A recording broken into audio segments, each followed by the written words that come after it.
हिंसी चकले।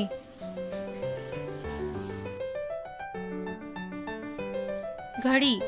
तीसरी जमात में हम घड़ी पढ़ चुके हैं और ये दो कांटे मिलकर अब कौन सा जाविया बना रहे हैं। अब हम पढ़ेंगे जाविये और इनकी किस्में। घड़ी के दो कांटे मिलकर एक जाविया बनाते हैं, लेकिन ये जाविया कौन सा है इसकी पहचान करने के लिए चांदे का इस्तेमाल किया जाता है।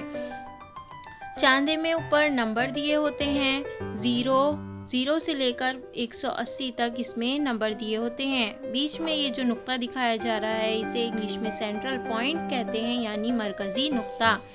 0, 10, 20, 30, 90 और आखिरी में 180। इस तरीके से इसे नापा जाता है। 30 डिग्री, 40 डिग्री।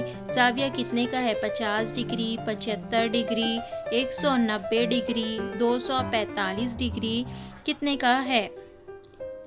यह है हादा जाविया, 90 से कम। फिर कायमा जाविया कितने दर्जे का होता है? कायमा जाविया 90 दर्जे का होता है। इसे सिर्फ चांदी की मदद से नापा जाता है। ये जाविया कितने का है? मुनफरजा जाविया। मुनफरजा जाविया 90 दर्जे से ज्यादा का होता है।